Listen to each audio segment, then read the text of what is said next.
Howdy gang, you're looking at my little 728. I had a video request some time back. My days are pretty full with how I feel. Usually I only feel good for a couple hours, and I got a lot to take care of in those couple hours each day. When it's not raining, of course. This is my 728, and I had one of my subscribers ask me how I get my belt to stop. The main drive belt. If you're not using a Simplicity OEM belt, the belt that you do get is going to be just a hair shorter than the stock Simplicity belt, because it's so many inches and then a fraction of an inch.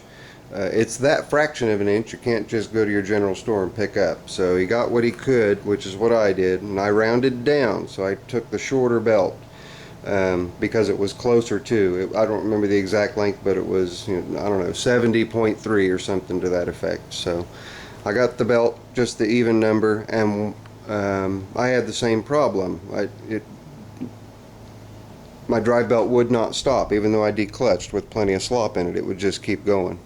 So I did a little trick. Took a piece of 1/8, I think it's 1/8 or 3/16, something like that, flat stock, inch wide, and I made a belt stop out of it.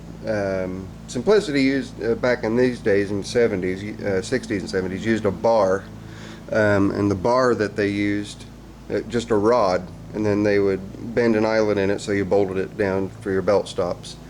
I used a different type. I believe MTD makes these types and uses them for belt stops on their decks and stuff like that.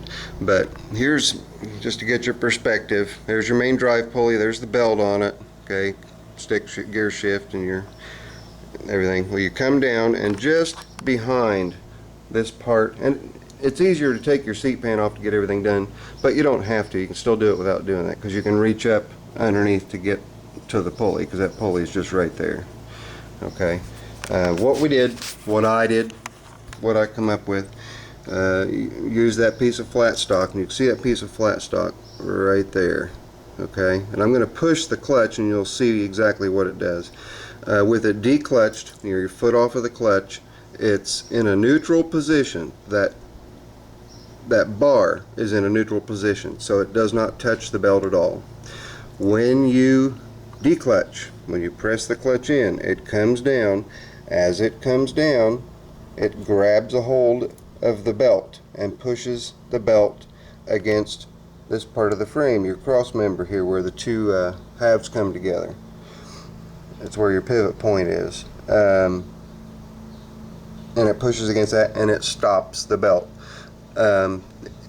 It's very particular on where you locate it, but once you get it dialed in right, you'll step on the clutch slash brake pedal, it'll declutch, be able to shift smooth as butter. So that's how you do that.